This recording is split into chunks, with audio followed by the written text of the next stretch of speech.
Taste the Daily. Tiruppur மாவட்டம் தாராபுரம் அருகே முறையான பராமரிப்பு இன்றி இயங்கி வந்த காற்றாலை இயந்திரம் உடைந்து விழுந்ததில் மின்கம்பிகள் சேதமடைந்தன.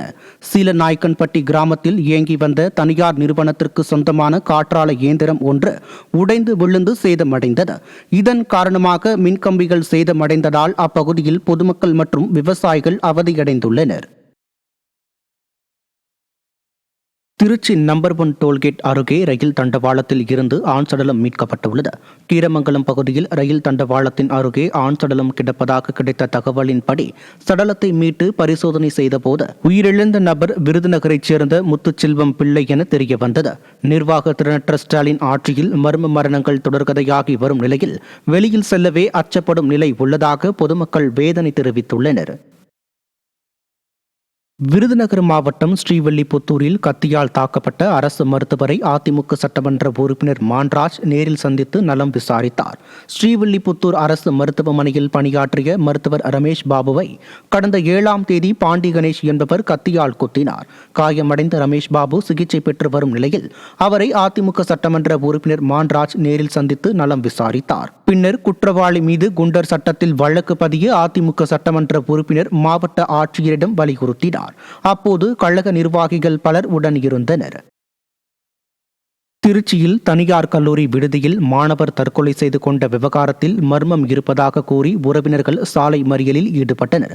திருமானூரைச் சேர்ந்த வெங்கடேசனின் மகன் அபிஷேக் என்பவர் திருச்சியில் உள்ள தனியார் கல்லூரியில் பயின்று வந்த நிலையில் விடுதியில் தூக்கிட்டு தற்கொலை செய்து கொண்டதாக தகவல் வெளியானது.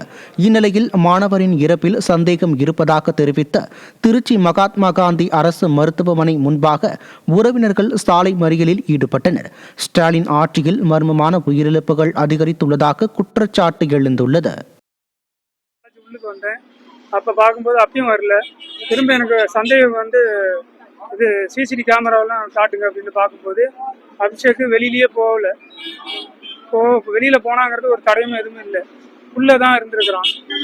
பசங்க எல்லாம் இது மாதிரி பாத்ரூம்ல கால் தெரியுது அப்படின்ட்டு சொன்னாங்க. சரின்ட்டு மேலே போய் பசங்களை வச்சுட்டு போய் மேலே பார்த்தாக்க அபிஷேக்கா இருக்கிறான். அது வார்டன் மேல எனக்கு ரொம்ப சந்தேகமா இருக்கு. நிர்வாகத்தின் மேல சந்தேகமா இருக்கு. இது தக்க நடவடிக்கை எடுக்கும். விருதுநகர் மாவட்டம் சிவகாசியில் மூடப்பட்ட பட்டாசு ஆலைகளை மீண்டும் திறக்க வலியுறுத்தி செங்கமலப்பட்டியில் தொழிலாளர்கள் காத்திருப்பு போராட்டத்தில் ஈடுபட்டனர்.